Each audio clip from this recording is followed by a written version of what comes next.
Seja bem-vindo ao podcast Cinemação 539. Eu sou Rafael Arinelli e hoje temos aqui comigo ela que veio direto dos cenas de cinema, é crítica de cinema, Cecília Barroso. Oi, gente, estou aqui de volta, muito feliz por estar aqui com vocês, com o Rafa, com a Raíssa, primeira vez gravando com a Raíssa, muito feliz de estar aqui com ela. Muito parceira legal. De mostra, quase parceira, mas assim, na próxima a gente vai estar mais junto. Olha aí, que legal, hein? Você sabe que esse negócio de ficar prometendo coisa na internet fica registrado pra eternidade, né? Mas é porque a gente se encontrou muito, mas vimos poucos filmes juntos, mas na próxima teremos mais. É isso aí, maravilha. Então já tá combinado. Então é isso aí, pra fechar essa mesa aqui comigo hoje, temos aqui a editora e crítica de cinema também na revista Singular e no Filmes e Filmes, Raíssa Ferreira. Oi, estou de volta. É isso. Depois da minha primeira participação, agora minha primeira participação em 2024. Muito feliz de estar com a Cecília, primeira vez gravando com ela, parceira de mostra real. Sim, nos encontramos várias vezes brevemente nessa correria que é a Mostra de São Paulo. E espero que esse ano dê para programar melhor as coisas. E que possamos gravar mais podcasts juntos aqui, ó. Porque eu não estou, né, nos festivais, mas eu fico aqui depois paparicando vocês, pra vocês contarem, é isso. Vamos fazer um podcast sobre a Mostra de São Paulo, então. É, boa, olha aí. Eu combino de ver vários filmes com a Raíssa e aí a gente faz aqui um boletim da mostra, né? Ótimo. Eu super topo fazer. Pô, sensacional, já adorei essa ideia, já vou colocar no meu calendário aqui de episódios desse ano, adorei a ideia. É ótimo. Muito bem, meus amigos, olha só, em fevereiro de 2024 chegou aos cinemas brasileiros o filme Pobres Criaturas, né? Novo filme do diretor grego Yorgos Lanthimos, que nos apresenta a história da Bella Baxter, aí uma jovem que volta à vida pelas mãos do cientista, o Dr. Goodwin Baxter. Cheio de referências ali, com texto ácido, bastante crítico, Pobres Criaturas tem encantado a crítica e já figura como um dos favoritos ao Oscar desse ano. Hoje eu, a Cecília e a Raíssa, a gente vai bater um papo aqui sobre o filme e você que acompanha o Cinemação já sabe, né? A gente vai dar spoiler aqui, por isso, se você não viu o filme, vai correndo pro cinema porque vale cada centavo. Já vou dar essa dica aqui para vocês. Então vamos bater um papo sobre Pobres Criaturas agora no segundo ato desse podcast. This is Bella. Bella, this is Mr. McCandles. Hello, Bella. No, she's an experiment. Good evening. Her brain and her body are not quite synchronized. But she's progressing at an accelerated pace.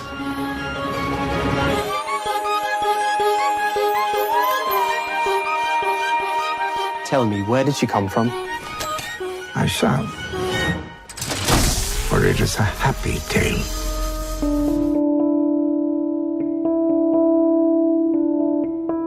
Chegava aos cinemas no dia 1º de fevereiro de 2024 o filme Pobres Criaturas, filme dirigido pelo Yorgos Lanthimos, o mesmo cara que fez A Favorita, O Sacrifício do Servo Sagrado e A Lagosta. O roteiro é do Tony McNamara, que fez Cruella, também com a Emma Stone, né? Fez A Favorita e fez Ashby, e o filme é baseado no livro do Aldous Gray, que se chama Pobres Criaturas e saiu em 1992. O filme conta a história de Bella Baxter, uma jovem que foi revivida pelo Dr. Goodwin Baxter após o seu corpo ser encontrado. Sem memória do ocorrido, Bella é mantida em um ambiente seguro e controlado pelo seu criador. Porém, ela se vê com uma vitalidade pulsante e uma sede de conhecer a vida de uma forma mais ampla. Ao receber o convite do advogado Duncan Weatherburn, ela começa uma viagem onde vai conhecer novos lugares, pessoas e mais sobre si mesma. Para falar sobre as outras pessoas da ficha técnica do filme, é legal mencionar que Pobres Criaturas está indicado a 11 categorias do Oscar, sendo Melhor Maquiagem e Penteado, com a Nadia Stacey, com Mark Cooler e com Josh Weston. Todos eles trabalharam na parte de maquiagem. Está concorrendo também a Melhor Trilha Original, com Jerskin Fendrix, que também é um baita compositor. Tá concorrendo com o melhor filme e aí sobem ao palco geralmente os produtores, nesse caso o Ed Guiney, o Andrew Lowe, o próprio Yorgos Lanthimos e a Emma Stone, que também é uma das produtoras. Tá concorrendo a melhor direção com o Yorgos Lanthimos, melhor atriz com a Emma Stone, melhor ator coadjuvante com o Mark Ruffalo, melhor roteiro adaptado com o Tony McNamara, melhor fotografia com o Rob Ryan, melhor edição com o Yorgos Mavropsarides, melhor design de produção com o James Price, que foi o designer, né, de produção, a Shona Heff, que fez a parte também de design de produção, e a Suzuka Mihalek, que foi a decoradora de set. E a última categoria pela qual o filme concorre é em melhor design de figurino com a Holly Weddington. Já no elenco, vale destacar, né, que além da Emma Stone e do Mark Ruffalo, nós temos também o William Dafoe, o Rami Youssef, o Christopher Abbott, a Vicky Perpetin, o Gerald Carmichael e a Hannah Shaigola. Pobres Criaturas foi um filme aí feito com mais ou menos 35 milhões de dólares, né? E até o momento, ao redor do mundo, o filme já arrecadou mais de 68 milhões de dólares e meio. Então é um filme que já se pagou, já tá ali dentro da parte de lucro, muito bem assistido, né? Para um filme desse tamanho. E, enfim, Pobres Criaturas, eu não sei vocês, né, mas pra mim é que esse foi um dos filmes que há muito tempo eu não sentia, que é aquele filme que gruda em você. Você sai do cinema e você fica pensando nele e depois dos dias, os dias vão passando e você vai lembrando e pensando nele e parece que ele só melhora, assim. Vocês tiveram essa sensação também? Nossa, com certeza. É? Eu fiquei obcecada, assim, pela... Eu não sei se fazia muito tempo, mas eu fiquei bem obcecada, assim, pelo filme. Fiquei pensando muito nele, ainda tô, na verdade, assim. Eu tô com um cardzinho que eu ganhei dele na pré-estreia, né? Que é tipo um mini pôster, assim. Uhum. E eu já coloquei de decoração na minha casa assim que eu cheguei. Que eu falei, não, quero o pôster desse filme na minha casa, assim. Eu fico olhando pra ele constantemente e pensando coisas. E como tá todo mundo discutindo ele bastante ainda, ele tá bem preso em mim, assim. Pra você, pegou em você esse filme? Nossa, pegou muito, assim. Eu gosto muito de... Assim, é um filme que ele mexeu muito comigo enquanto eu tava assistindo, né, assim, porque ele vai em muitos lugares, primeiro como mulher, depois como filha, até como mãe. É isso, assim, eu saí do filme e fiquei fazendo várias relações depois. E tudo nele eu acho muito interessante, assim, acho que ele tem a coisa da construção de cinema mesmo, né? Uhum. O Yorgos é um diretor que já me instiga muito, né? Então, assim, eu fico tentando, além da história toda da Bella Baxter ser uma história que me interessou muito e que me fez ficar voltando, eu fico voltando também no cinema do Yorgos e tentando ver ali coisas do cinema dele. Então, é um filme que ficou comigo muito... Acho que ainda tá comigo também, como a Raíssa disse aí. É um filme que ficou e está comigo ainda, né? Então, é isso. Eu acho que você falou perfeitamente. É um filme que perdura. É. E agora a gente está vendo essa discussão besta, né? É isso, é uma discussão vazia, falando de objetificação do corpo. Porque é isso, são pessoas que querem ver coisas que não estão ali. Pois é. São tantas discussões, né, vazias que estão rolando por causa desse filme, impressionante, assim. Não só essa, né, mas a questão que falaram do sexo explícito, que acho que as pessoas esqueceram o que significa explícito, não sei.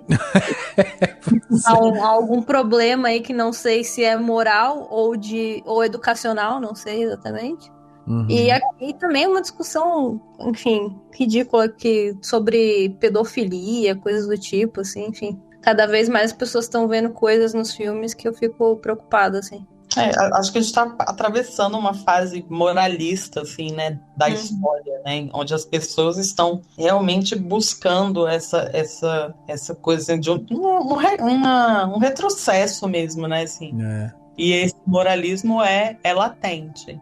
E existe um avanço no lugar da mulher e nos direitos da mulher e na posição da mulher na sociedade, que obviamente traz uma onda reacionária. Uhum. E essa onda reacionária vem acompanhada do moralismo, né? Então, assim, você não pode ver uma mulher sendo retratada dessa maneira, como a Bella está sendo retratada, porque eu acho que pela primeira vez a gente vê cenas de sexo como a gente vê as cenas de sexo em Pobres Criaturas, sem essa objetificação. Pelo menos é o que eu vejo ali, não tem a objetificação que a gente vê em tantas cenas de sexo no cinema. Exato. Isso incomoda. Então, é isso, vamos botar ali uma objetificação que não existe. E ainda mais sendo feitas por um homem. E aí dá um nó na cabeça dessas pessoas que só querem ver a questão, ai meu Deus do céu, estou vendo pessoas fazendo sexo, meu Deus, é uma maluquice. Até porque a própria Emma Stone, né, ela é uma das produtoras do filme também. Acho que ela também, como a atriz principal, que, né, estava ali financiando também o filme, estava junto ali na produção e tal, ela também deve ter tido esse olhar, né, o entendimento da importância dessas cenas, que são cenas que têm contexto. É óbvio que se a gente parar pra pensar em cenas de sexo, que, né, existe essa discussão e que às vezes as pessoas ficam falando que é só isso, é só uma cena de, como a Raíssa falou, sexo explícito. As pessoas não estão mais entendendo o que é o sexo explícito. E é óbvio que existem cenas de sexo para exploração do corpo, feminino principalmente e tudo mais. Mas aqui a gente tem um contexto muito bem colocado, assim. E existe também toda essa questão da figura dessa mulher vivida pela Bella, que é uma mulher adulta, mas que ela tem essa coisa meio infantilizada no começo, que é uma coisa que aí dentro do filme eles já mostram isso, que é uma coisa que acaba atraindo os homens, a mulher bela infantil, a mulher bela e tola, sabe? E aí quando ela ainda é essa figura de uma mulher bela e infantilizada ali, os homens ficam, né, atraídos por ela. Tem o assistente lá que gosta dela, que quer casar com ela, depois vem, né, o personagem do Mark Ruffalo também, que fica apaixonado, maluco com ela e tal.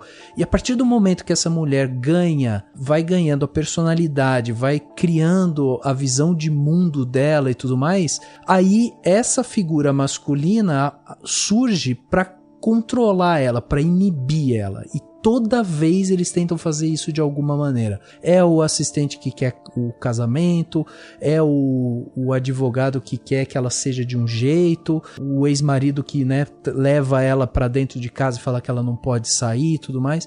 Então, até nisso, é interessante a gente perceber que essas cenas de sexo, elas estão envolvidas por tudo isso. Então, apesar de a gente ter essas cenas e das pessoas ficarem incomodadas, a gente precisa fazer essa leitura, que essa contextualização faz todo sentido. Se a gente não tivesse as cenas de sexo mostrando ela, né, explorando a sua felicidade, ela mesma fala, né, de se trazer a própria felicidade. Eu achei isso tão maravilhoso. Sim. E ela falando sobre isso, de trazer a própria felicidade e dos prazeres que a vida traz e tudo mais. Se a gente não visse todas essas camadas, inclusive a cor no filme surge com a cena de sexo, quer dizer, tudo isso traz essa questão da vitalidade, do autoconhecimento. Aliás, eu acho que tem uma coisa importante de citar, que é o seguinte: eu falei, né, aqui anteriormente que a Emma Stone, ela era uma das produtoras, e eu vi uma entrevista dela falando, inclusive, dessa questão de que muitas vezes quando se pensa na cena de sexo e vai falar justamente sobre essa questão da objetificação e tudo mais e tal, ela falou isso, assim, que as pessoas esquecem que ela também estava envolvida na produção e que muitas vezes as pessoas minimizam o papel da mulher, inclusive, dentro dessa relação. Quer dizer, ela como produtora, ela sabia o que estava acontecendo e ela estava de acordo com aquilo porque ela entendia o valor disso dentro da história.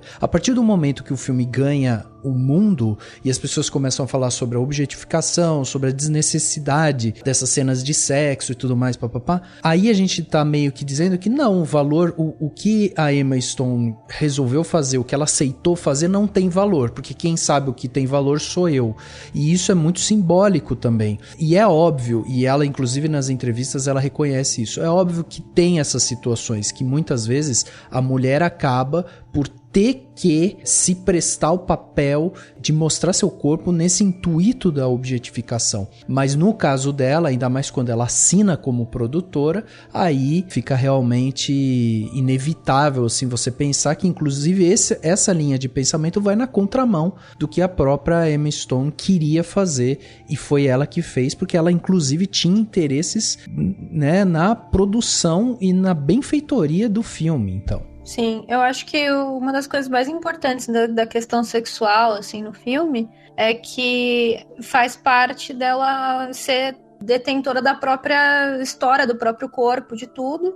Uhum. Porque a partir do primeiro, quando ela descobre que ela pode se dar prazer, o primeiro orgasmo dela, que ela vai querer começar a desbravar o mundo muito mais, né? Descobrir outras coisas. E ela tem ele dá o poder pra ela de escolher fazer o que dá mais prazer pra ela sempre. Uhum. Então isso atravessa a sexualidade, mas atravessa todas as outras coisas, né? Ela vai atrás de tudo que dá prazer pra ela. Uhum. E eu acho isso fantástico, você colocar uma personagem feminina com protagonismo que ela pode escolher, que a escolha dela não é se ela vai namorar um cara ou um outro, se ela vai casar com um cara ou com outro. Ainda que isso aconteça de certa forma, ela sempre vai fazer as escolhas dela a partir do que vai dar mais possibilidade para ela de descobrir outras coisas, o que vai dar mais prazer para ela, ou, né, descobrir outras coisas que possam dar prazer para ela. Então ela sempre vai atrás daquelas coisas que vão encher ela de conhecimento, de possibilidade, de novas perspectivas e tudo mais. Então ela tem todo o controle.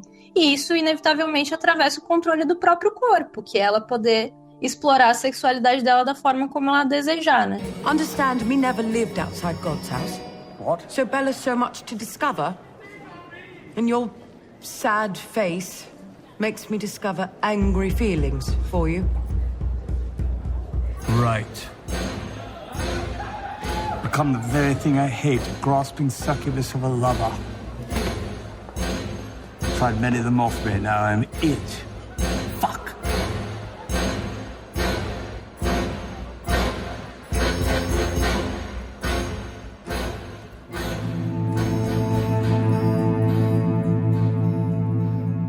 É muito interessante você colocar isso como uma mulher adulta. Uhum. Ela vai se desenvolvendo de maneira assim, metaforicamente, né? A gente vê essa mulher partindo de uma criança que vai se desenvolvendo e vai rompendo com toda essa estrutura que já está formada, né? Então, assim, ela vai rompendo com esse laço paterno, ela vai rompendo com esse laço do marido, com esse laço que se forma de controle mesmo dos homens, e ela vai descobrindo esse universo de possibilidades, de eu sou a dona do meu corpo, eu sou a dona do meu caminho, eu posso fazer essas escolhas, eu posso escolher o que eu quero da minha vida, eu posso seguir por aqui, o dinheiro, se eu quiser, eu não vou usar o dinheiro para isso, eu vou usar o dinheiro para aquilo. E é muito interessante ver como os homens ficam perdidos quando se relacionam com uma mulher que está nessa posição.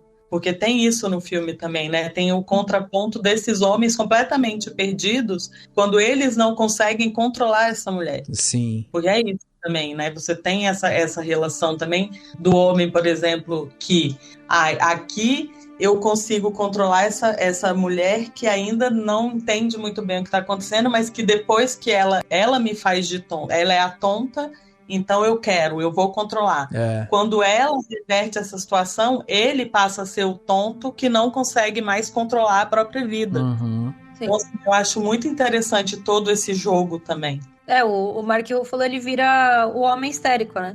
Sim, completamente descontrolado, e eu acho muito legal esse Lanthimos meio que subverter, né, o papel da mulher histérica, né, que, enfim, tá ali perdendo a relação e tudo mais. Ele coloca o Mark Ruffalo nessa posição e vai cada vez mais infantilizando ele, que ele vira um bebê chorão, assim. Sim. E eu acho muito bom, assim, essa parte, assim, dele se destruindo aos poucos e virando uma criança chorona, mimada, porque ele não consegue controlar mais o brinquedo dele. Aliás, isso é uma coisa interessante, né, da gente ver, porque os personagens masculinos, eles realmente vão abraçando arquétipos, assim, né? A gente tem esse Mark Ruffalo fazendo esse papel desse homem chorão e escandaloso e tal, que, né, sempre vem com esse discurso da aventura e tudo mais, e aí acaba se mostrando ser muito mais frágil do que realmente é. Aí a gente tem a figura do próprio William Dafoe, né, que é o cientista ali, né, que é também uma figura controladora, que tenta ter sempre um pensamento muito científico e tal, que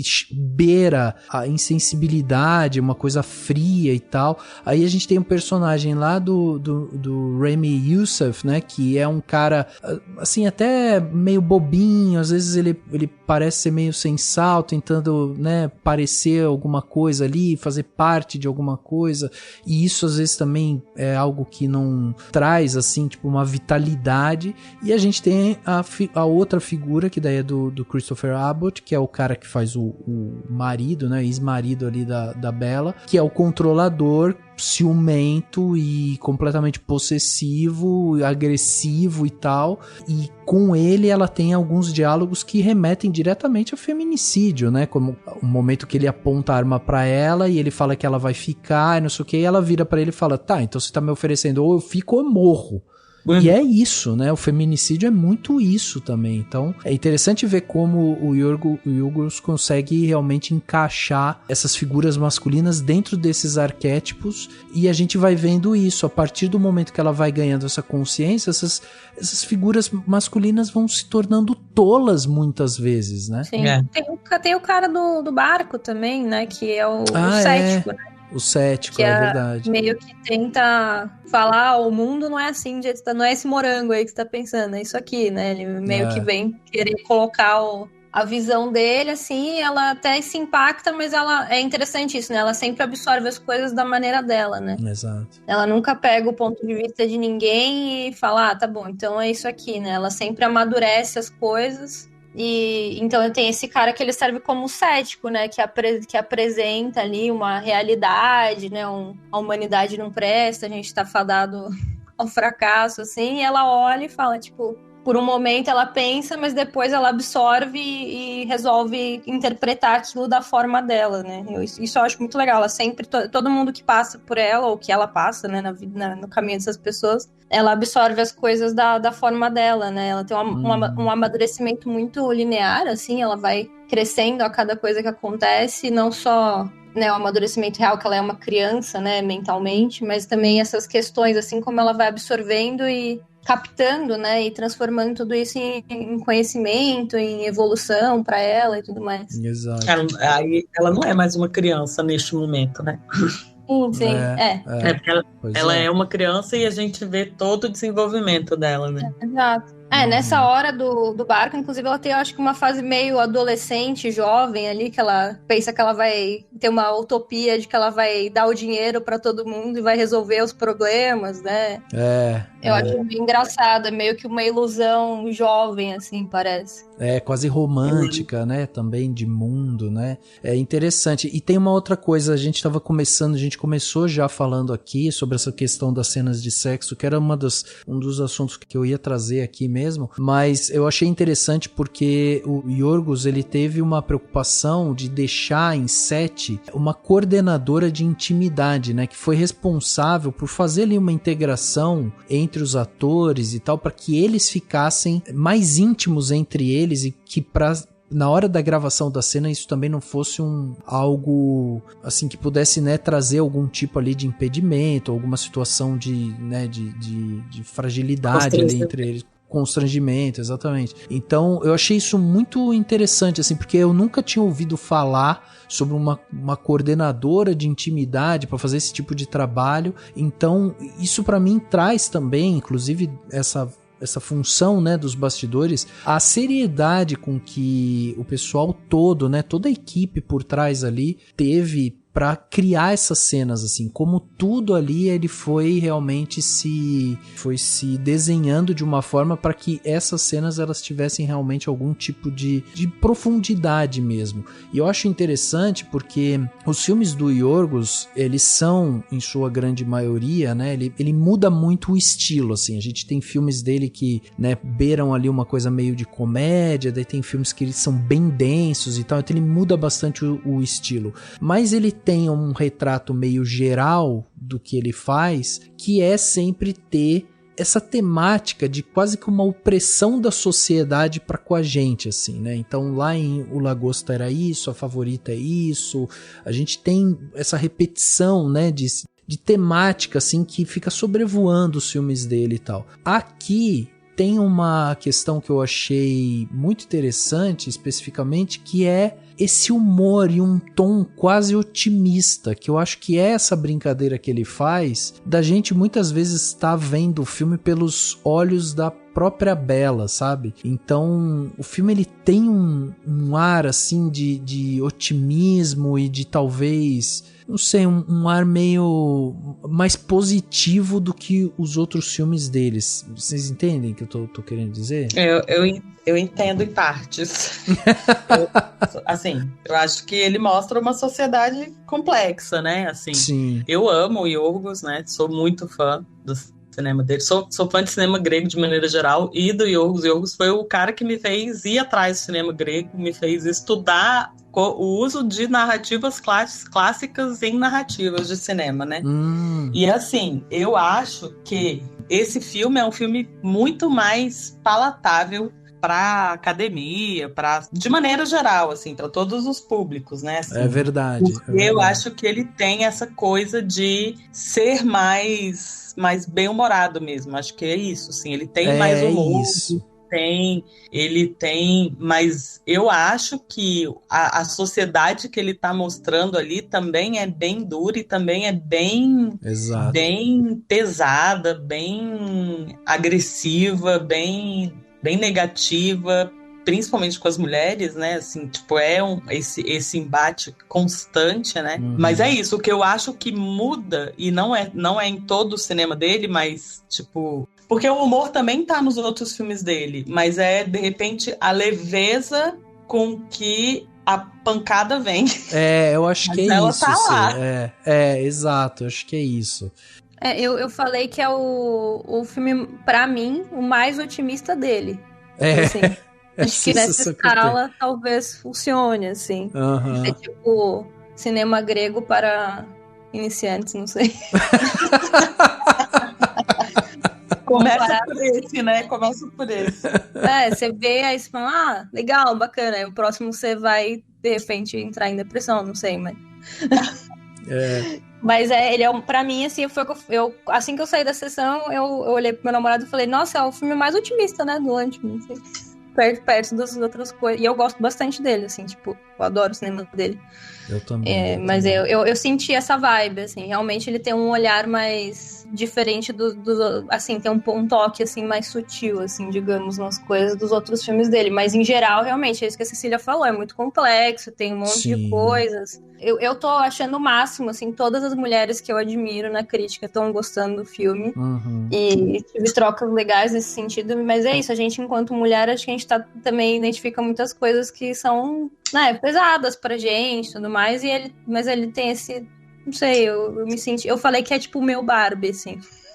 É o meu Barbie, porque eu não senti tanto, acho que eu não sou tão feliz assim pra me identificar tanto com Barbie, então eu me identifiquei mais com esse. Porque uma das críticas que eu ouvi e que eu li também a respeito desse filme é que às vezes o Lanthimos ele vai pra uma coisa meio didática e tal, que isso às vezes pode, sei lá, tornar o filme de alguma forma tipo muito linear em algumas coisas e tal. Só que eu acho que eu não vejo isso como um problema, eu acho até uma virtude, porque justamente esse subtexto depois que ele traz, que ele vai falar sobre tipo essas questões, né, das etapas ali dessa mulher mulher e né, por tudo que ela tá passando, o próprio feminicídio, a questão do sexo e tal, tem tanta coisa interessante passando por ali que eu acho que ele precisa de uma coisa linear, porque se a gente for parar pra pensar nos outros filmes dele, às vezes tinha uma coisa meio que, nossa, o Lanthimos, ele traz uma coisa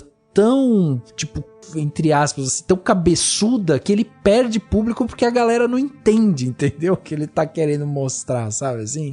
Porque é isso, né? Assim, esse filme, eu acho que muita gente me fala isso, assim, nossa, é tanta coisa que eu fico cansada. Pois é. Tem tanta coisa ali que eu fico cansada. Mas, cara, a vida da gente, né, Raíssa? É tanta coisa que a gente fica cansada. Todos os dias. Todos os dias. Mas eu entendo, ele é um cara que visualmente ele é exagerado, textualmente ele é exagerado, mas eu acho que é isso, assim, eu acho que é o cinema dele, é um cinema mesmo que é pra incomodar, é um cinema que é pra tirar do lugar, que é pra desassossegar mesmo. Eu vou botar muita lente aqui, que é pra você ver de um jeito diferente, que é pra você se colocar no lugar dessa pessoa e pra tirar você do lugar dessa pessoa também. Você tem que ver por ela e você tem que ver por você. Então, assim, e é isso. Você tem que entrar na onda dele, sabe? Assim, sim. Porque é pra comprar o cinema. E quem não comprar também tá tudo bem, sabe? Eu acho que o cinema é isso também, né? Exato. Eu ouvi bastante isso que você falou de outras pessoas, assim. Eu gravei um vídeo, né, com um amigo também sobre Pobres Criaturas, conversei com outras pessoas na pré-estreia e muitas pessoas vieram falar isso pra mim, mas eu fiquei cansado. Já por mim já podia ter acabado ali. E eu fiquei, nossa, pra mim tava incrível, eu tava super feliz, tava adorando. Ia ver mais 1 hora, de boa, assim. E muita gente tem falado isso mesmo, que achou cansativo. Muita coisa, né? Aquela hora do marido ali, pra quê? Eu fiquei, como assim, pra quê, gente? Mas eu fico pensando, será que não é porque... Pra quê, né? Mais porque não queria ver também ela resolver as coisas, sei lá, né? Um pensamento meu, assim. Porque meio que ela assim, já deu, né? Ela já se entendeu, já resolveu ali, né? Aí... Mas será que ela se resolveu antes dela conseguir se livrar da situação? Porque a hora que ela se livra da situação é a hora que ela chega naquele final, né? Pra mim é essencial, exatamente. Pois é. É o ato que eu senti que todo mundo falou, tipo, que não, ali já tinha cansado, sabe? E eu acho fascinante que ela escolhe, por exemplo, ir ver o que vai acontecer indo com o marido, né? Que ela opta por viver essa parada, pra entender, compreender essa parte dela, né? Que... Sim. O que isso aconteceu, o que levou ela, né, a fazer aquilo e tudo mais. Eu acho fantástico, eu acho super essencial, assim, impossível passar sem aquilo. Eu abri o filme eu desisti de tudo isso que eu estou descobrindo, é isso, né? Eu descobri tudo isso e eu tive essa aventura incrível. Por que uma pessoa desiste de tudo isso? É isso, né? These two are fighting and ideas are banging around in Bella's head and heart like lights in a storm. Oh. You're always reading now, Bella. You're losing some of your adorable way of speaking. I'm a changeable feast, as are all of we. Apparently, according to Emerson, disagreed with by Harry. Come, just come. You were in my son. What?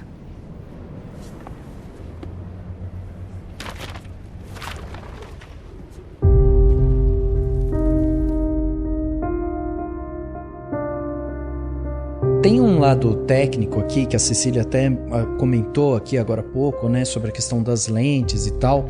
E eu tava vendo que, por exemplo, o Yorgos, ele usou, o diretor de fotografia dele inclusive falou que eles testaram de 40 a 50 lentes, né, para ver o que eles conseguiam fazer, porque essa ideia de trazer pontos de vistas, de trazer texturas diferentes e tal, era algo que estava muito presente na ideia do que fazer com o filme. E aí, eles acabaram encontrando uma Zeiss, né, para quem gosta aí de um nome de lente e tal, então encontraram uma Zeiss 16.5 por 110 milímetros, que é uma lente que tem um zoom muito poderoso, assim. E aí o diretor de fotografia ele fala isso, que uma das coisas, e isso é possível observar, né, no filme, é que eles usam muitas vezes função do zoom para ir aproximando o espectador daquela personagem, para ir trazendo ponto de atenção, né, para o espectador. E isso realmente é muito interessante, porque quando a gente começa a observar, eu, por exemplo, fiquei completamente imerso pelo filme, que assim, na hora que ele terminou, eu tive essa sensação da Raíssa, assim, nossa, podia ter mais uma hora que eu tava aqui torcendo, querendo saber mais dessa Bella aí, queria ver o que ia acontecer.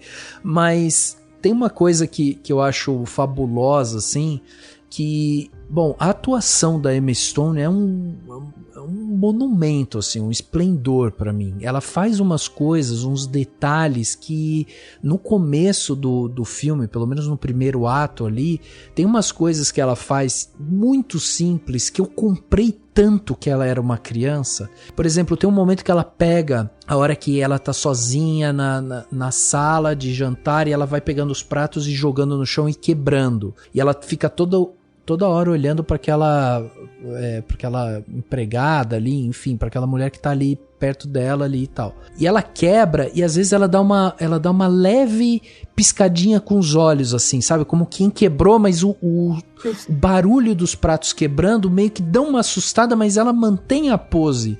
E eu que tenho sobrinhas pequenas e tal, eu vejo muito isso elas fazendo. Às vezes querendo, tipo, ultrapassar esses limites, e elas fazem isso às vezes, tipo, quebra o negócio e tal. E essa piscadinha é tão característica, tipo, dessa criança que tá querendo aprontar e, sabe, delimitar ali até onde ela pode ir. E aí tinha momentos que quando eu via ela andando pelo aquele cenário sozinha, eu ficava, ai meu Deus do céu, o que essa menina vai fazer? Ai meu Deus do céu, você tá sozinha andando por aí. A hora que ela vai pro telhado, eu preocupado, falando, meu Deus, uma criança no telhado, sabe assim?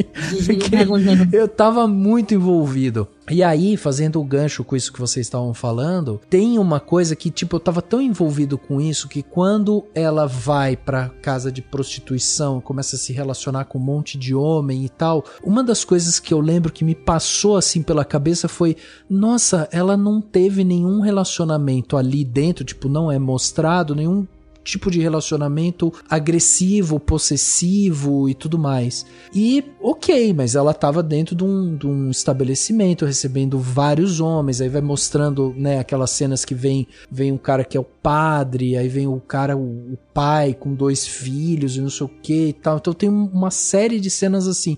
E eu fiquei, nossa, ela não pegou, ainda bem que ela não pegou ninguém violento, que era uma das preocupações do pai dela, né, do Dr. God, né, o God, que é o Deus, né, se fosse traduzir literalmente seria o Deus, mas é o Dr. Godwin, que é o pai dela, que era uma das preocupações dele, essa violência e tal.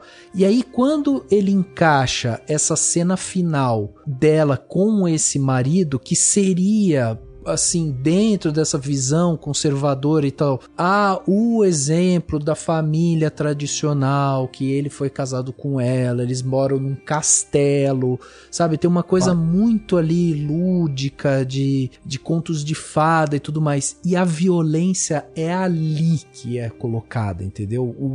O problema tava ali dentro, então essa violência, ela é próxima, ela tá do lado dessa menina, ela tá do lado dessa criança, tá do lado dessa mulher, muitas vezes silenciosa, e a gente fica com esse olhar achando que, pô, vai vindo prostíbulo, porque lá tá cheio de gente, vai vindo do cara ali que namorou ela e não sei o que, mas não, era o cara, a figura mais segura que apareceu pra ela, que era o cara que, eu estava te procurando, nós temos uma família, filhos e tudo mais, era esse o psicopata que tava ali, entendeu? Então pra mim essa cena ela é muito importante por isso, para retratar justamente essa questão, assim, que essa violência, que era a violência do medo ali que o Dr. Godwin tinha, ela pode vir de todos os lados, assim, e nesse caso dela veio justamente de uma figura familiar, entendeu? E não só, assim, também, né, isso aí, mas não só, tem uma quebra muito interessante aí, que aí eu vou lá para essa parte que eu estudo, que eu tô sempre pesquisando, que é você pegar a imagem dos contos de fadas e a imagem romantizada que a gente tem da figura desse lugar que toda criança e que toda mulher tem, de o príncipe encantado, essa figura de o marido, de o casamento, da idealização da família, a idealização de tudo isso, essa imagem que você colocou aí, que é a imagem perfeita de vai se casar, vai morar num castelo, porque esse homem, ele não é ruim só com a Bella, ele é ruim com os empregados, Exato. Ele é ruim com todos, ele é o soldado, ele é o homem que representa o Estado, ele é, né? Então, assim, é um combo, né? Ele é o cara que é o cara mau, é o cara que é agressivo, é o cara violento, e ele tá dentro de uma estrutura, de uma representação que tá dentro de um imaginário, assim, ele é a subversão de um imaginário que é constituído como um imaginário perfeito nos filmes da Disney, na nossa infância, nos livros, a mãe falando, a avó falando, não mais, né, mas nas antigas gerações cresceram ouvindo isso. Você vai casar com um príncipe, você, entendeu? Então, assim, existe essa subversão na história também. Que eu acho que acaba caminhando muito com essa visão que é desenhada pra gente, né, Cid? Dessa mulher bela, com o nome Bela, uma linda mulher ali, mas que no começo, pelo menos, traz essa questão dessa infantilização e tal. E é nesse momento ali que tem a maior parte desse flerte, né, com os homens ficam toda hora olhando pra ela dança, daí tem o cara que pisca, aí tem esse personagem do Mark Ruffalo que se interessa por ela e tal, porque quer se divertir com ela, porque ela aparentemente tá afim, né, de experimentar coisas novas e tal, e ele percebe essa oportunidade. Então você vê toda essa questão, assim, que é muito isso, assim, se a gente for fazer uma extrapolação disso, pensando no nosso mundo de hoje, é muito isso, tipo, uma mulher que queira sair com uma roupa XY, às vezes ela já é colocada dentro de uma categoria que não, essa daí é fácil, essa daí ela pediu pra ser palpada, ela pediu pra isso, pra aquilo e tal, porque essa sociedade machista, patriarcal que a gente vive, olha pra essa figura e não consegue entender que é só outro ser humano que tá querendo, né, se expressar do seu jeito.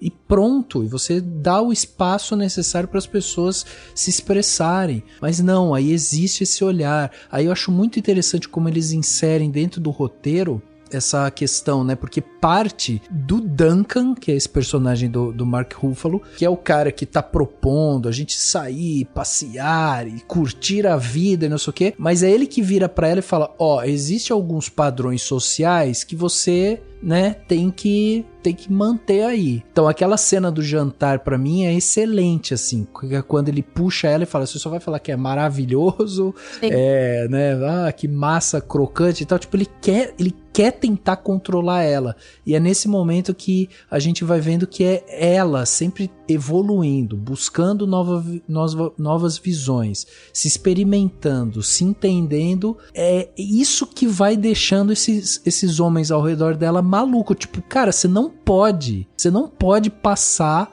do ponto que a gente tá delimitando pra você, senão a gente tem que de alguma forma te segurar aqui, entendeu? É porque a atração deles vem pela infantilidade, porque ela é uma figura fácil de ser controlada. A partir do momento que eles compreendem que não podem controlar ela realmente, aí tipo essa ilusão cai, né? Então não vale mais, ou não vale mais a pena, ou fica birrento porque não é do jeito que queria. E o que você falou antes do negócio da violência no final e tudo mais, eu acho que a violência que acontece ali no último ato, ela é talvez a violência mais óbvia, mais explícita, enfim, mais jogada na cara, mas a violência, ela atravessa tudo, né? Que tá nessa sociedade que ela é jogada, então, que ela é jogada e que ela vivia antes, né? Ela é tudo, o tempo todo querem controlar, cercear, limitar as coisas que ela faz, então a violência tá sempre presente ali, nesse entendimento dela enquanto mulher, né? Então acho que ela é talvez mais sutil, não sei, para alguns em outros momentos, mas ela faz parte de tudo que acontece com ela. E isso essa questão dele querer falar como ela pode, o que ela pode falar, o que ela não pode falar, como que ela tem que comer, tudo isso também faz parte, né, porque mesmo que se uma mulher não for extremamente infantilizada, ela ainda assim é controlada pelo parceiro pela forma que ela tem que se portar na sociedade, né? Isso acontece ainda hoje. Isso é surreal, mas acontece. Não, todo o começo de vida dela, né, o jeito que ela é tratada pelo God, tudo ali é muito violento, assim, a maneira como tratam a Bella durante todo o filme é porque ela se impõe a todas as violências, mas ela sofre violência o filme inteiro. Tem uma frase que eu adoro no filme, que é no final, quando ele tá morrendo, e aí ela chega pra ele e fala assim, eu acho fascinante estar viva, então eu te perdoo pelo ato, né, porque ele criou ela, então eu te perdoo pelo ato, mas eu odiei as mentiras e a prisão. Porque é isso, eu acho que isso tá muito ligado, assim, a essa coisa do pai, né? Da coisa do paternal, assim. Tipo assim, muito obrigada por ter me dado a vida. E aí eu vou te perdoar, né? Porque você me deu a vida. Mas eu odiei todas as mentiras e a prisão. Porque aí, você mentiu pra mim e você me manteve presa até aqui. Não, e ela eu acho que é a única personagem que a gente vê ali que é genuinamente uma personagem que está o tempo todo progredindo, né? Porque o restante das pessoas ao redor dela estão todas estagnadas, assim. Elas foram meio que é isso que... Ou regredindo, né? Ou regredindo, exatamente. Então eu acho isso muito legal da gente ver, porque volta para aquela coisa que eu até comentei antes, né? Que o Yorgos, ele faz essa crítica meio comum, né? Sempre sobre essa pressão social que é inserida e tal, que às vezes a gente não vê, né, quando a gente fala dessa mão invisível, né, que fica controlando a gente e tudo mais. Então é interessante como os outros personagens, eles já estão muito bem encaixados dentro do papel que lhes foi dado. E ela é a personagem que tá o tempo todo questionando, que tá o tempo todo querendo experimentar. E ela é a mais assertiva, ela é a que faz as coisas já pensando e querendo e, sabe, com essa determinação que precisa, né, fazer as coisas, porque ela sabe que se ela não fizer, ninguém vai fazer por ela. Então existe todo um desenhar assim que eu acho muito interessante disso, assim. Wedderburn became much weepy and sweary when he discovered my whoring. I find myself merely jealous of the men's time with you, rather than any moral aspersion against you. It is your body, Bella Baxter. Yours to give freely. I generally charged 30 francs. Well, that seems low.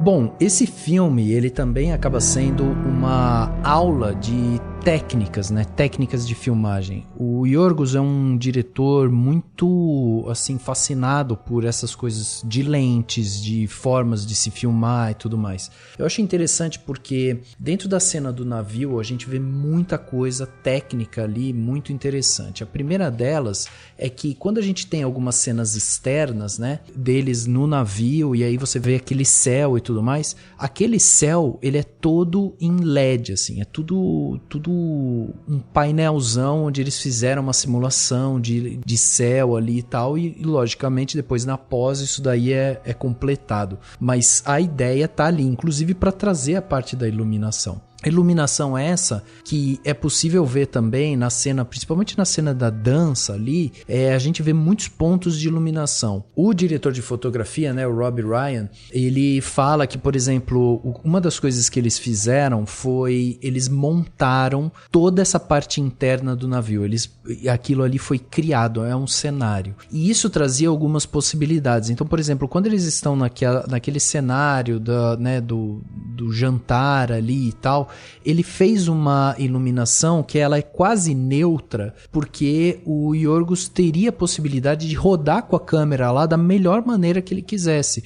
Tanto que nesse cenário a gente tem cenas com aquela câmera que a lente parece uma lente de olho de peixe, né? Assim, a gente tem cenas abertas, a gente tem, assim, uma variação muito grande, porque ali ele não precisou se preocupar tanto com como ele ia fazer a montagem da luz. Então ele coloca, tipo, um soft light lá em cima, grande, né? Iluminando tudo, e depois ele vai preenchendo o restante com isso. E isso é muito interessante mesmo, porque é isso, é um dos fatores técnicos que traz essa liberdade. E aí entra outras coisas interessantes, né? A primeira é justamente a câmera. Então, por exemplo, você ter essa variedade grande de lentes ali, com determinadas câmeras, funciona melhor com uma, com outra e tal. Mas, por exemplo, o Robbie Ryan falou que uma das coisas que eles fizeram foi usar uma câmera antiga, que se chama VistaVision, que é uma câmera que o Hitchcock usou lá atrás e tal. Lá nos anos... Ela foi inventada, se não me engano, nos anos 50 e tal. Essa câmera, especificamente, que é uma câmera antiga e tal, ela tinha um aspect ratio, que é a proporção, né? O tamanho da tela funcionava muito bem com o filme. E além disso, por ela ser mais antiga, ela trazia um aspecto às vezes mais granulado e tudo mais, que tornava as cenas mais palpáveis. Então, eles não filmaram o filme todo com essa câmera, mas eles, sem dúvida, utilizaram para trazer esses aspectos. Então, é muito interessante da gente ver realmente como todas essas questões técnicas de iluminação e tal compõem o cenário, e isso vai traduzindo ao longo do filme, porque quando a gente vai vendo que o cenário foi montado, que existe ali tipo esse céu que vai trazer a iluminação necessária e tal, quando você vai vendo tudo isso vai trazendo uma coisa mais palpável para o espectador, que quando ele assiste, ele vai comprando esse cenário, que é um cenário mais lúdico, né? Inclusive, eu queria perguntar para vocês sobre uma das coisas que também é muito falada desse filme, que é a questão da grande angular, né? Que o Yorgos adora, já usou várias vezes, assim. Porque nesse filme especificamente, ele faz ainda uma brincadeira às vezes, que além dele usar essa grande angular, que é o tal do olho de peixe, né? Pra quem não sabe, aquela câmera bem aberta, assim, que ela dá até uma distorcida ao redor. Tem uma outra brincadeira que ele faz, que às vezes ele fecha ao redor, assim, fica quase parecendo aqueles olhos mágicos, sabe? De porta, que a gente vai olhar. E ele usa isso especificamente em alguns momentos, trazendo essa ideia de distorção, de distorção de mundo, né? De distorção da vida, né? Que está acontecendo ao redor. E essa maneira de filmar, ela faz com que o espectador muitas vezes não consiga entender ou ver o que está ao redor. Então é quase que de colocar o espectador num papel de observador, mas ao mesmo tempo trazer uma reflexão imagética de que as coisas são distorcidas mesmo, sabe? Que elas perdem o foco, assim. Pra mim, assim, no começo, principalmente, eu acho que tem um caráter de vigilância também esse uso. Como se ela for... porque ela né? Enfim, esse experimento científico sendo observado, né? Pelo pai, entre aspas, que aí ele vê, eu acho que ele se torna mais pai, digamos, ao longo do tempo, né? E tem esse... Pra mim, ele no começo, assim, ele tem muito esse caráter de vigilância, além de olho de peixe, assim, de como se a gente estivesse realmente observando ela por câmeras, assim, escondidas, vendo cada passo, cada evolução, cada coisinha, que é mais ou menos o papel também do outro personagem lá, mas que é o homem mais inofensivo da narrativa, digamos. Então, pra mim, tem um pouco esse caráter de vigilância também no começo. Bom, eu acho que a grande sacada das lentes do Yorgos, e sempre em toda a filmografia dele, é justamente isso. Falar por que ele está usando essas lentes. E é isso. Ele está fazendo com que a gente pense, tipo assim, os observadores somos nós. E tipo, que incômodo, né? Assim, por que a gente está vendo desse... Lógico, existe essa função de eu quero que se observe, mas a gente não está conseguindo ver direito. A gente está vendo de alguma maneira, porque ele é um uso recorrente, é uma marca registrada dele, né? Então, assim, ele está sempre falando dessa observação, são objetos a serem observados, né? Os personagens deles são objetos a serem observados. E eu acho que no Pobres Criaturas, como existe essa mudança de lentes, ele fala que a gente sempre observa com a distorção, assim, não só nesse ponto aí eu acho que essa coisa da Raíssa faz muito sentido, né? É um experimento. Uhum. E não é a primeira vez, né? Assim, Dente Canino são experimentos também, experimentos dos pais, e eu acho que no Lagosta também é um experimento. Então, assim, é recorrente também essa coisa do experimento. A gente tem essa observação por outras pessoas, mas somos nós os observadores primeiros, né? Dessas grandes histórias, além das pequenas histórias, somos observadores das grandes histórias. Uhum. Então, essa grande ocular é pra gente mesmo, assim. Estamos vendo grande, mas não estamos vendo tudo. Existem sempre desfoques aqui no que estamos vendo. E essas mudanças existem desfoques muito grandes. Uhum. Eu acho que é isso, assim. Esse é o grande incômodo do Yorgos, sabe? Assim, e é tipo, pra mim, são grandes soluços na trama, assim. Eu adoro. Sou muito fã. Não, e você sabe que tem assim, porque ele usa essa grande ocular de duas maneiras. Tem um momento que ela ocupa a tela inteira, inclusive a gente vê isso também lá em A Favorita, né? Tem umas cenas que, quando a pessoa às vezes está dentro daquele castelo e tal, ele usa essa grande ocular assim que você consegue ver a imensidão e a solidão, né? Daqueles personagens, assim, e tal. Aqui ele usa, tipo, na mesa de jantar, ele vai fazer a mesma coisa, assim, ele usa também essa imensidão para trazer esse espaço e tal. E tem outro momento que ele usa essa grande ocular com esse frame, né, essa moldura ao redor ali que vira essa câmera oculta aí que a Raíssa falou, assim, muito bem. Aliás, em tempos de BBB foi uma ótima colocação também essa. Mas eu acho também interessante porque quando a gente vê filmes gravados de uma maneira convencional, é normal você ter o operador de câmera e você ter o foquista do lado, que é aquela pessoa que vai ficar controlando o foco enquanto o operador de câmera tá andando para frente, para trás, para os lados e tal. Então a função do foquista é deixar o que precisa ser deixado em foco naquela cena. Aqui, quando a gente vê que ele usa essa distorção, essa grande ocular, que a gente pode ver inclusive em vídeos do YouTube, quando o pessoal usa essas GoPro que tem, né, essa imagem, é quase com um convite justamente para que o espectador ele passe o olho pela tela inteira, assim. A gente não é conduzido a olhar o que o foquista tá mostrando pra gente, entendeu? O que foi colocado pra gente ali no roteiro, ó, mostra o plano detalhe da lâmpada, tal. Não, quando ele faz essa grande ocular, você olha o quarto inteiro, você olha o teto, a instalação da lâmpada e tal. Então essa ideia de imensidão, assim, de grandiosidade também, eu acho muito interessante porque dependendo de como ela é feita, ela vai trazer essa ideia de distanciamento, de solidão, Mas os cantos nunca são... É isso que é interessante. Os cantos nunca são os cantos reais. Exato. Então ele tem uma ideia de ilusão também, né?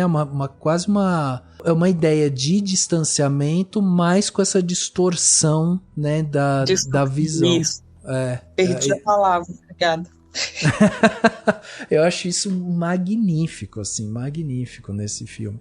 E tem outro ponto que eu acho também, que é um dos pontos que inclusive recentemente eu participei de outros podcasts e também recebi um questionamento, né, de uma jornalista que veio me perguntar sobre, a gente estava conversando sobre Sociedade da Neve, né, e aí ela estava me perguntando sobre a chance de Sociedade na Neve dentro, né, do Oscar e tudo mais, e uma das coisas que eu falei para ela foi que, por exemplo, dentro da categoria de melhor maquiagem, figurino, enfim, penteado, né, agora que tem essa categoria que junta tudo, enfim.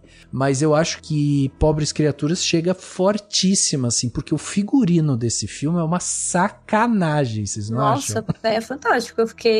Eu não manjo muito de figurino, assim, mas eu fiquei absurdada, assim. Eu achei maravilhoso, tanto quanto conversa com tudo, né? Ele tem uma unidade estilística no filme que é absurda, assim. Eu acho que eu fiquei boba, que até os shorts que ela usa, tipo, são todos coordenadinhos, iguais, assim, o jeitinho, o corte, enfim, fantástico. É fantástico. Tem uma coisa no figurino que ele é tão detalhista que tem uma hora que ela sai do bordel e ela tá usando calçola, que é tipo a calcinha de antigamente. E ela sai andando na rua, tipo, como se nada tivesse acontecendo, assim.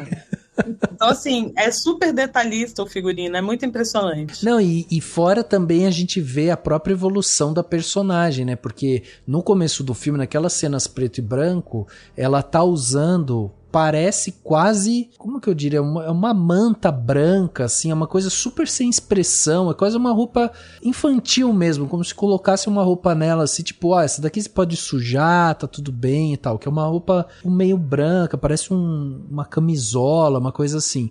Quando ela vai pro mundo, quando ela sai pro mundo, ela usa umas roupas, tipo...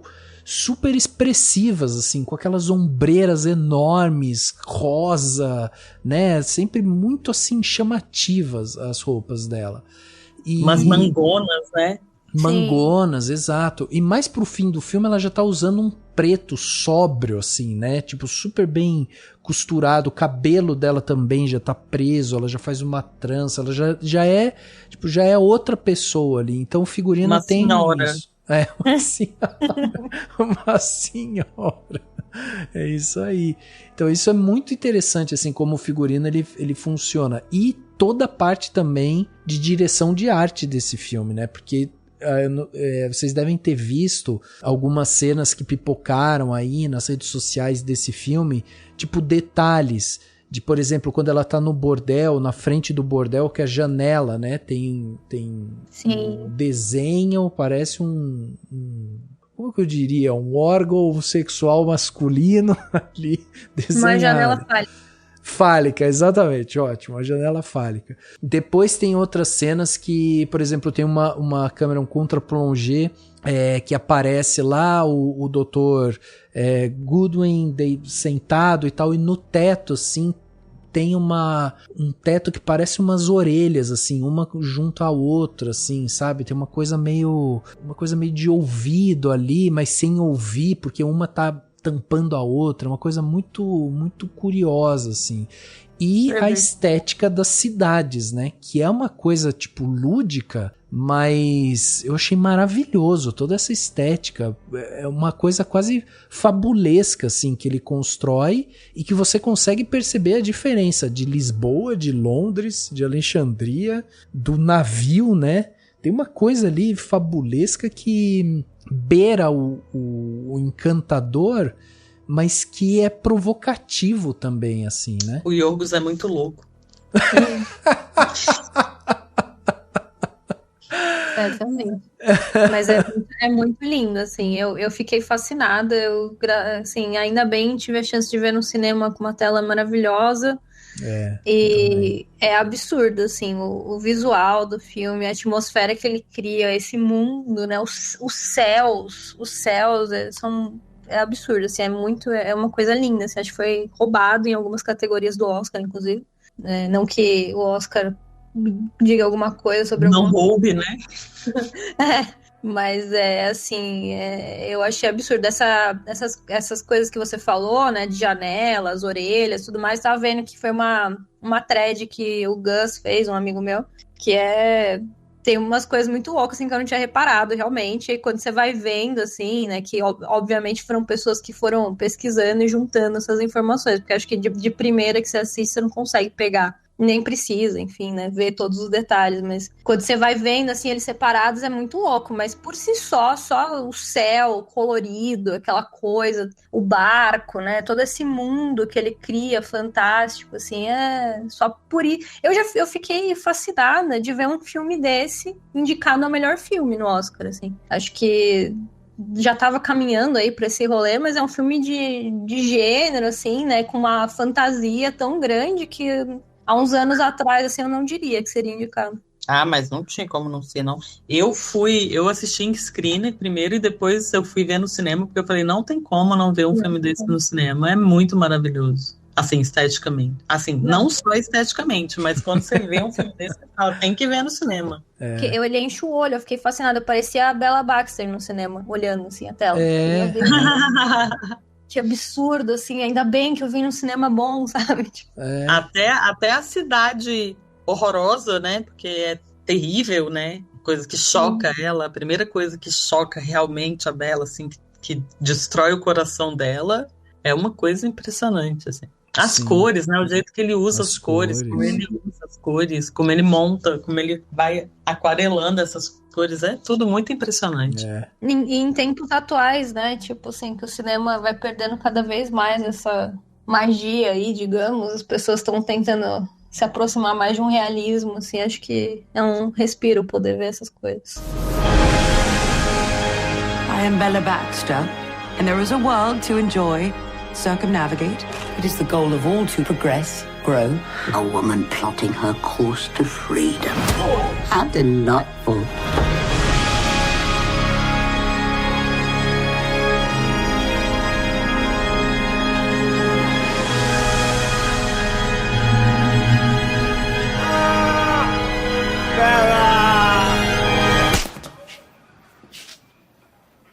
Oh.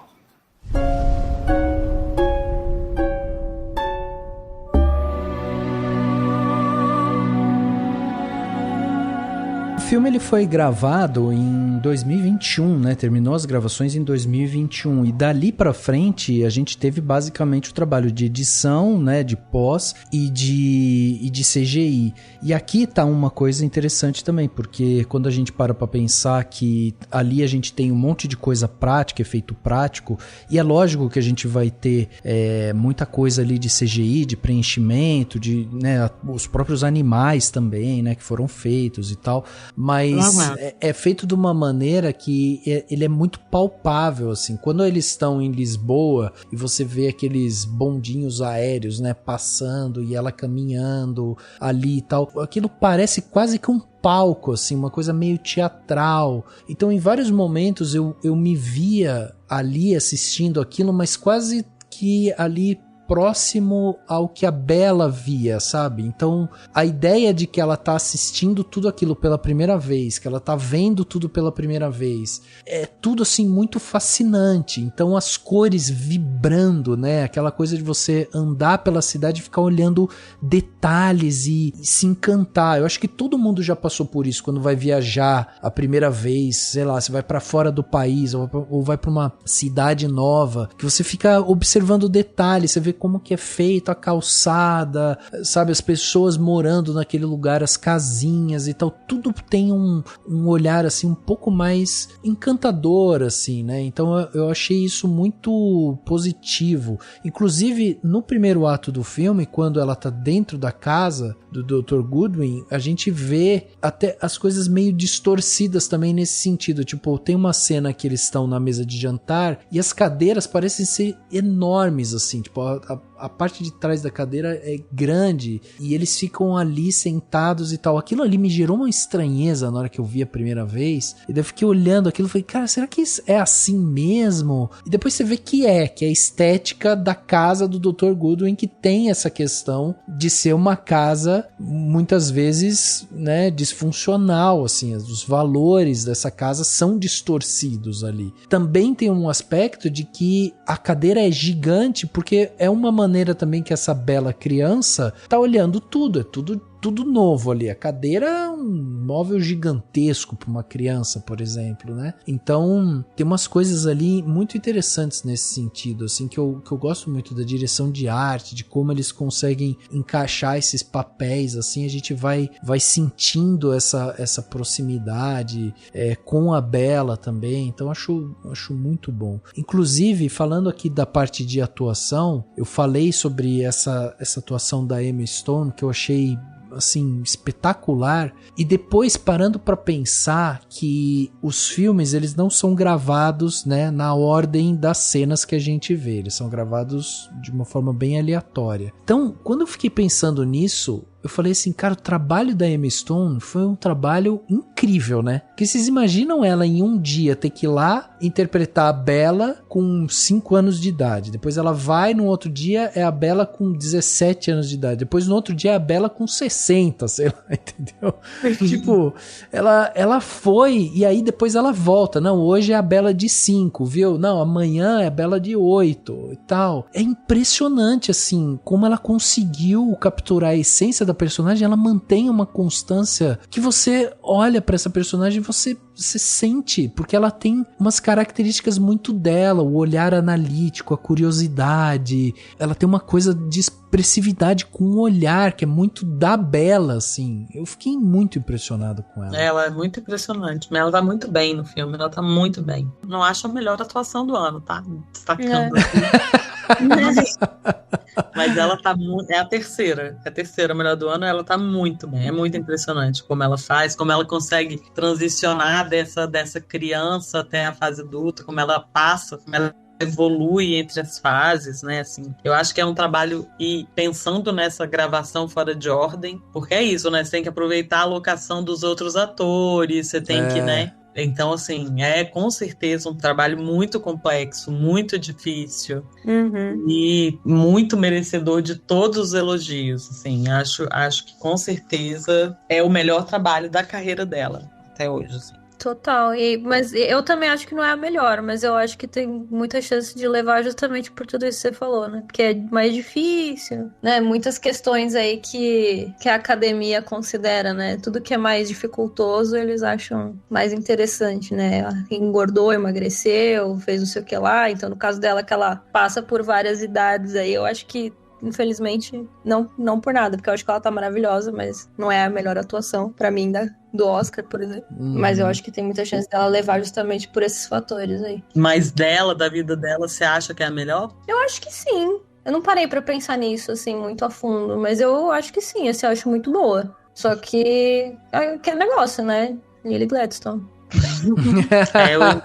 Eu sou team Sandra Hüller, mas eu gosto muito da Lily Gladstone. Eu acho que a Sandra Hüller tá melhor que ela, por exemplo, também. Também acho. Eu acho que são pra mim é a Lily, a Sandra Hüller, depois ela, assim. Ah, tem terceiro também na sua lista aí, né? Ah, sim. A Sandra Hüller tá humilhando como esposa do ano, né? 2023, não tem como. E o Mark Ruffalo também tá muito bem, né? Eu gostei bastante, assim, eu ouvi pessoas falando mal e tal, acho que ele vai bem ali no Bebê Chorão, acho que ele funcionou pra mim. Eu gosto dele também, acho ele bom, acho que é isso, acho que ele funciona bem. Não acho assim, nossa, que atuação fenomenal. Um destaque, né? Acho boa. Gosto dele, gosto do William Dafoe também. Acho que os dois estão muito bem ali. Mas também, acho que eles sempre estão bem, na verdade. O William Dafoe é isso que eu ia falar. Pra mim, ele tá sempre bem, assim. Eu acho que ele foi bem e eu já esperava que ele fosse bem. O Mark eu também acho sempre bom. De Hulk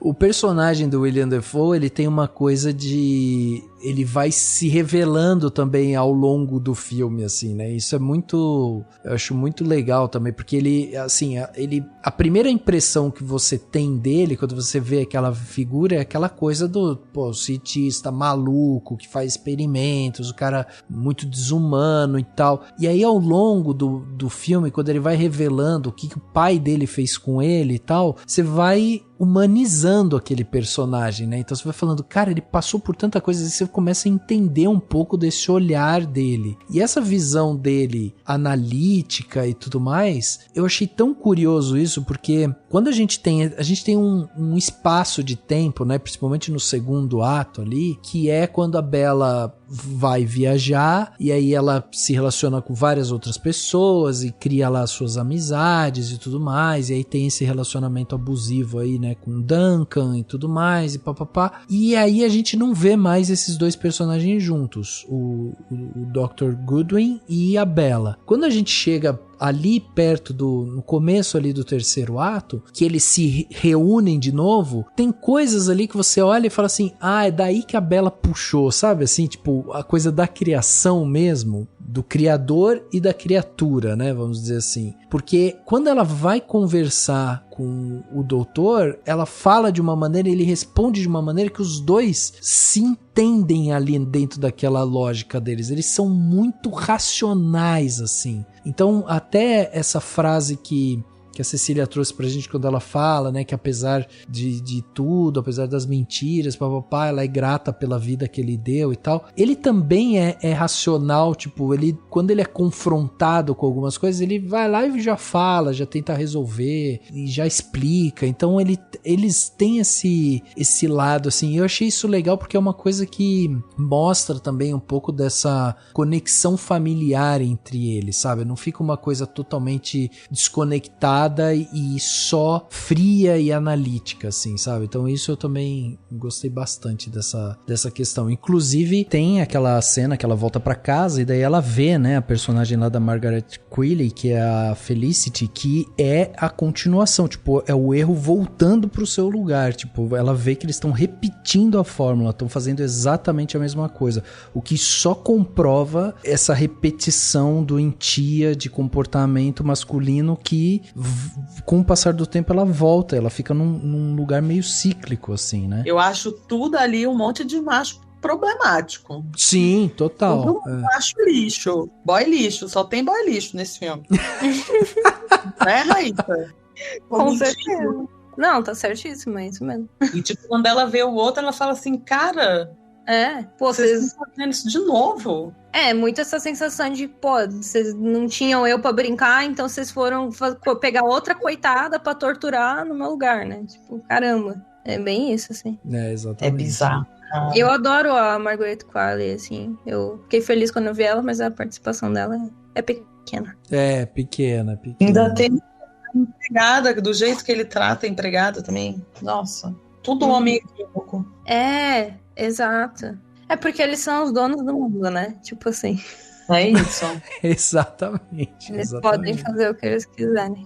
E é interessante como ela faz amizade, né? Uma das primeiras amizades dela, quando ela tá ali no navio, ela faz essa amizade com esse cara, que é um homem negro, cético, né, na verdade. E ela faz amizade depois com essa senhora também. E a conversa que se dá ali entre eles é muito legal, né? Porque ela chega e eles já... Essa dupla que faz essa amizade com ela meio que já aceita ela como ela é, assim, né? Eles já começam a conversar e muito de boa, assim, eles já se entrosam. E é muito legal de você ver isso também, tipo, como ele consegue, né, fazer esse tipo de sincronia, né, entre esses personagens. Tipo, aquele momento em que chega o Mark Ruffalo, pega o livro e joga do navio, aí a senhora vai e devolve. Ou quando o próprio Mark Ruffalo chega e fala, vou matar aquela mulher e não sei o que, ela fala, duvido, ela vai atrás ficar rindo, e a senhora tá sentada na cadeira e ela ri também, tipo, porque é uma coisa tão ridícula aquilo, né? Essa senhorinha é maravilhosa, inclusive. Nossa, ele é muito histérico, né? Muito histérico. Ele é uma criança birrenta, né? Tipo assim, eu acho incrível que essa senhorinha, tipo, ela trata ele exatamente do jeito que tem que ser tratado, como uma coisa completamente inofensiva, porque ele é só fica gritando e chorando, né? No fim, ele não tem capacidade realmente de fazer nada, né? Mas, gente, eu não tenho dúvida de que o homem é o sexo frágil. Eu não tenho dúvida disso.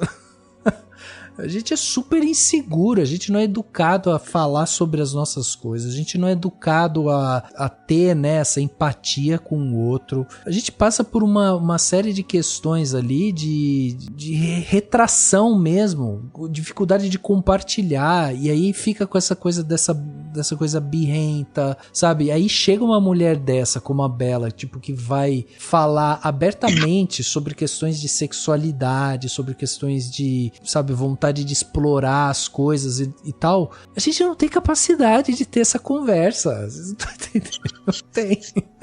Lamentável. É lamentável. Lamentável.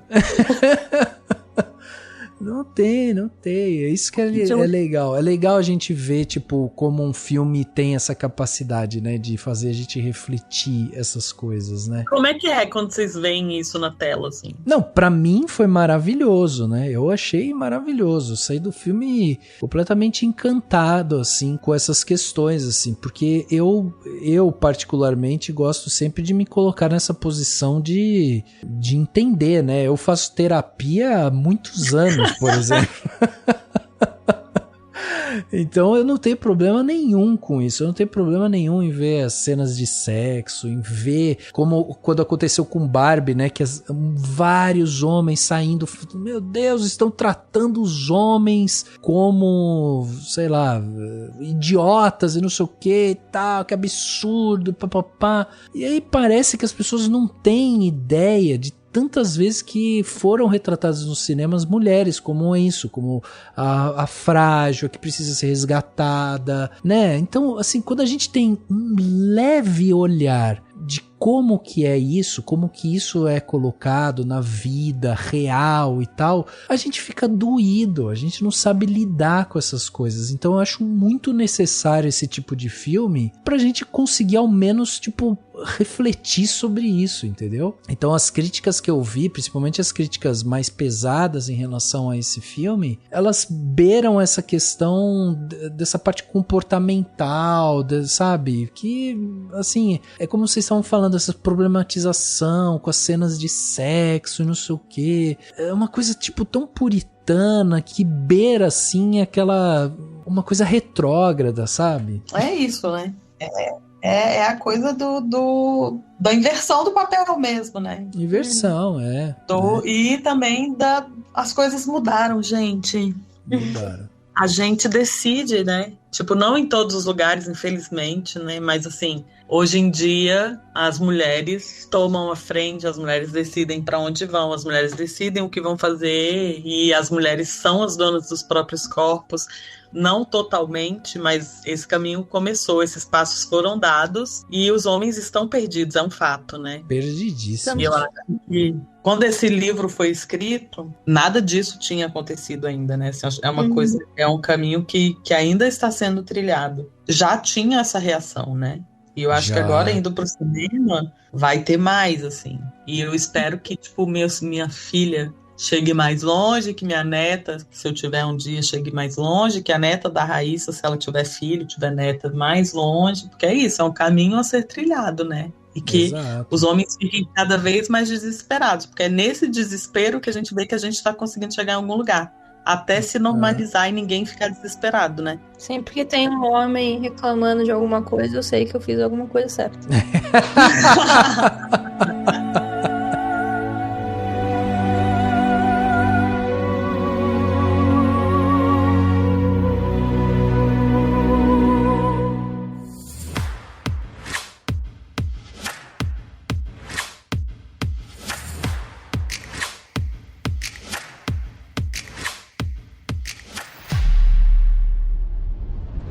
Plano Detalhe da semana, então, aquele momento que a gente dá dicas para vocês ouvintes, né, para vocês fazerem coisas diferentes aí durante a semana. Cecília, vamos começar com você dessa vez. O que você trouxe pra gente de Plano Detalhe? Pois é, dessa vez pode começar comigo, que eu vim preparadíssima. Pois é.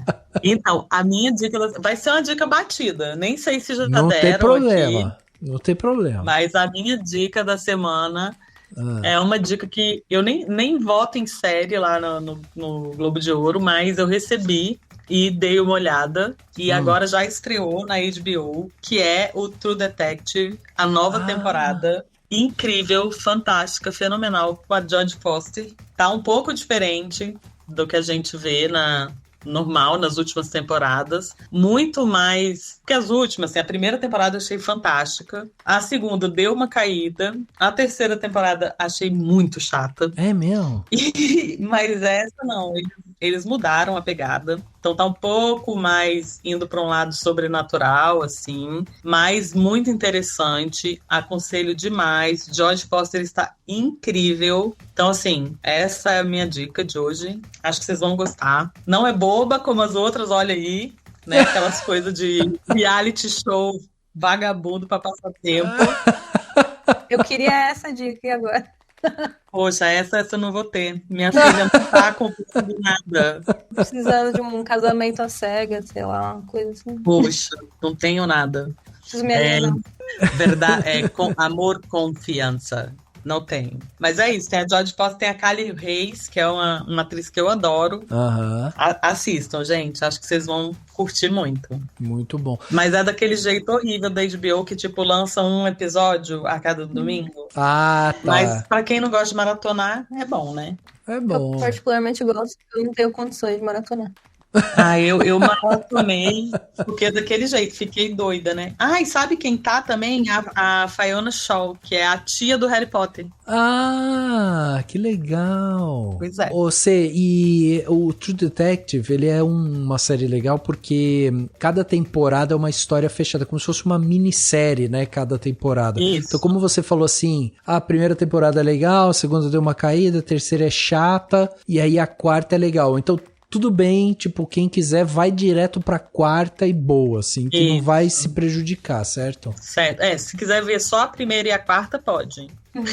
Sim. Pode pular. Ou a primeira, a segunda também dá pra ver. Tá. Pular a terceira. Mas é do gosto também, né?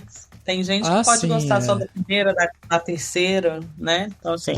Não, mas não é aquela série de tipo, você não assistiu o quarto episódio da segunda temporada, então você não vai entender, sabe assim? Não, são histórias completamente separadas. Não tem nada a ver com a outra. Inclusive, essa da quarta temporada vai para um lado completamente diferente, assim, é outra coisa. Entendi, legal. Vou colocar na minha lista que já tava, mas agora eu vou dar mais prioridade depois dessa. Muito bom. Raíssa, e você, o que você trouxe de bom pra gente aí, de Plano Detalhe? Bom, eu vou indicar um filme que ainda não estreou, mas vai ser no dia 22, então fiquem de olho e... espero que chegue em bastante lugar no Brasil, que vai ser o Levante, da Lila Halla. É um filme que vai ser distribuído pela Vitrine, estreia dia 22, e aproveito a pauta que a gente tá falando de controles de corpos e sexualidade e questões femininas. E o Levante, ele fala muito sobre isso, sobre a nossa falta de controle reprodutivo no Brasil. Enfim, não vou falar muita coisa, acho que é um filme muito legal de se assistir, assim, principalmente agora. Eu acho que ela consegue comunicar uma questão antiga e que ainda permanece muito latente na nossa sociedade de uma forma bem jovem, assim, com uma energia muito gostosa. Tem uma trilha sonora bastante funk, assim, é bem legal, assim, tem uma energia muito lá em cima, assim, o filme, apesar de falar coisas muito difíceis, assim. E a diretora, a equipe, todo mundo, assim, no filme, uma equipe bastante feminina, assim, bem forte.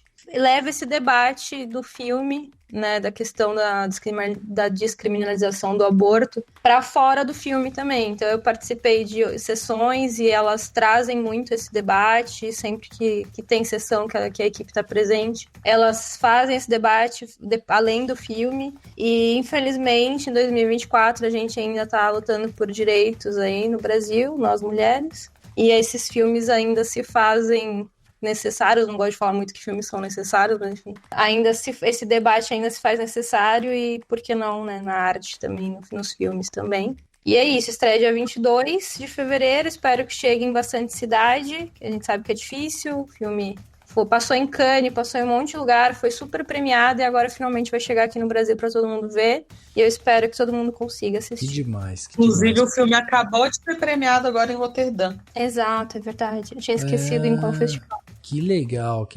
Fica aí, ó, indicação de material brasileiro é sempre muito bem-vindo. Que legal que a gente tá com essas produções, né, chegando. Então é isso, fica de olho. E para fechar aqui o Plano Detalhe, eu trouxe um podcast que eu ouvi recentemente, na verdade um episódio de um podcast, e aí queria, né, deixar aqui essa recomendação, que é o Café da Manhã, um podcast diário da Folha. E eles lançaram um episódio lá no dia 19 de janeiro sobre desistir. E eu achei muito interessante esse episódio, depois mandei até para algumas pessoas e tal.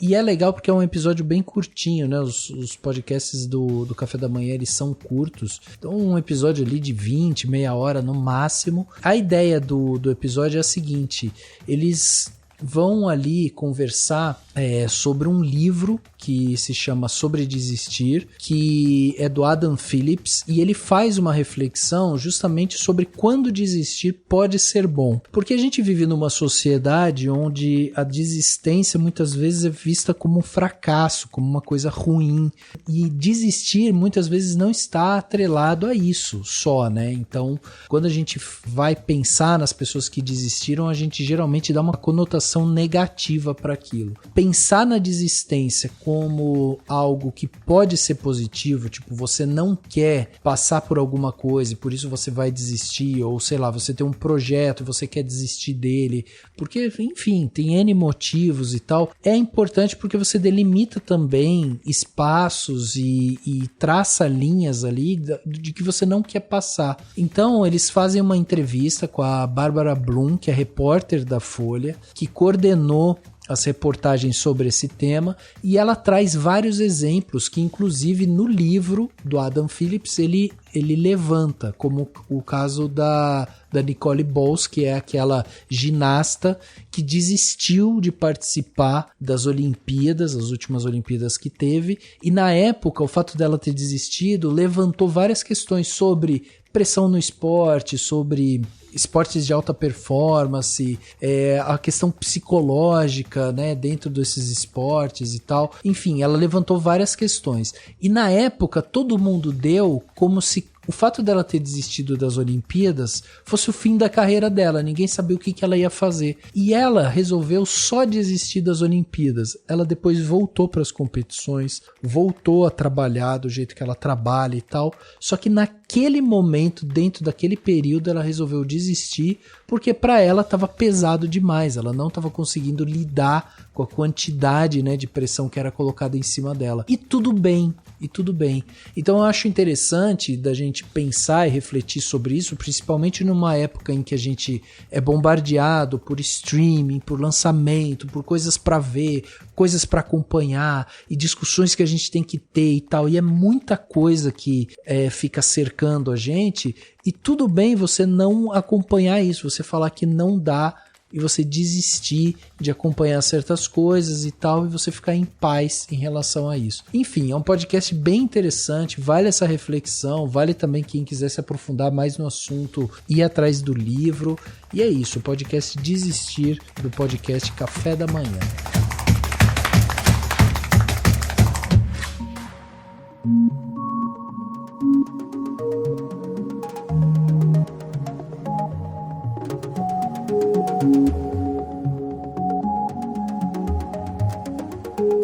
E é isso, gente, chegando aqui no final desse podcast Cinemação 539, chegamos aqui, falamos sobre esse filme Pobres Criaturas, um filme sensacional que eu acho que pelo menos nós aqui, nós três, ficamos encantados com esse filme, e eu queria agradecer demais a participação de vocês, que, né, é sempre bom quando vocês vêm. Então, obrigado pela sua presença aqui em mais um Cinemação. Começamos a nossa 13ª temporada esse ano e a Cecília tá aqui firme e forte. Já faz alguns anos, hein, Cê, que você tá participando assim. Né?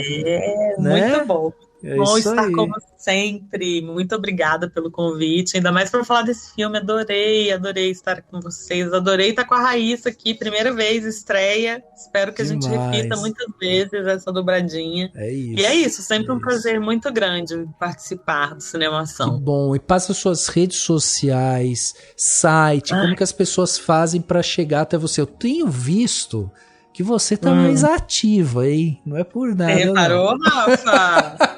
Nossa, tô comentando Big Brother. Olha aí. Olha, tô falando umas coisinhas de cinema. Eu tô vendo. Tô produzindo um tweet a cada mês, olha aí. Olha aí, já é impressionante. Não, tô praticamente uma senhora twitteira. Não, pois é, tô lá no @Tchuli. Fiz até story. Olha aí. É verdade. Tô muito ativa nas redes sociais. Então, @Tchuli no Instagram e no Twitter. E também no Cenas de Cinema. Se quiserem ler minhas críticas, estão lá também. Mas é isso. Boa. Influencer.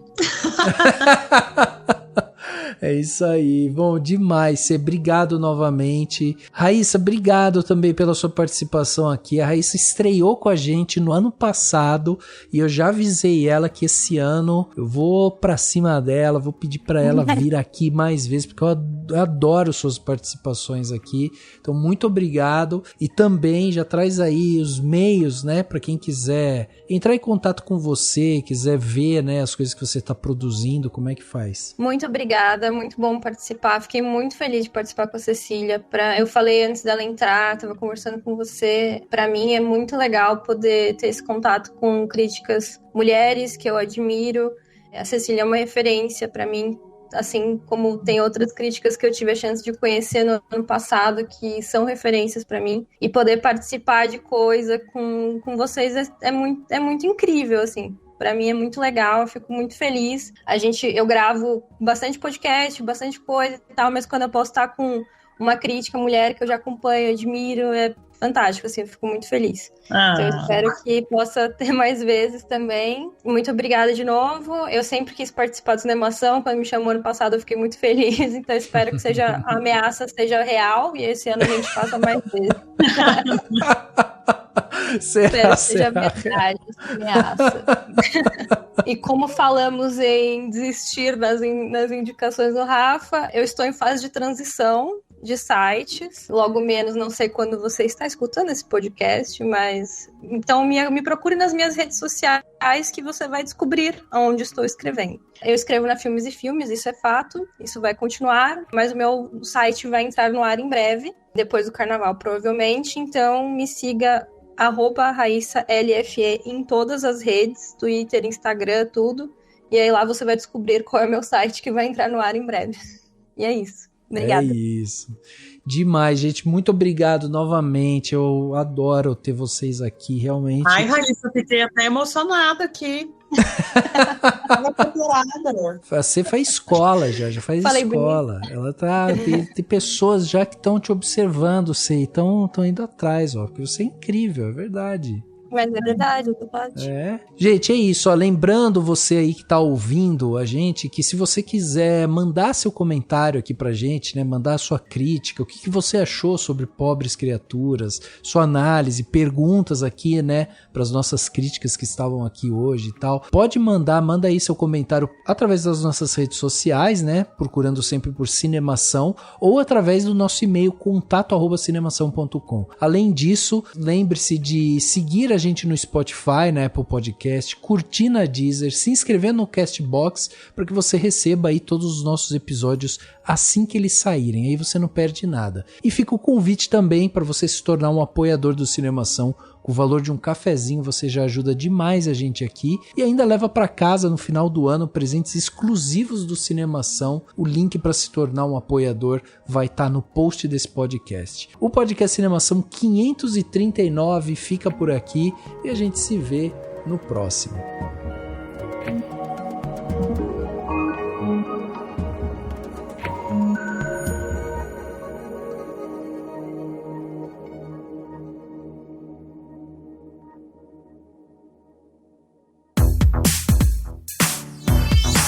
Esse podcast foi editado pela Isso Aí Design. Tudo isso é forma com função. É design estratégico. É isso aí.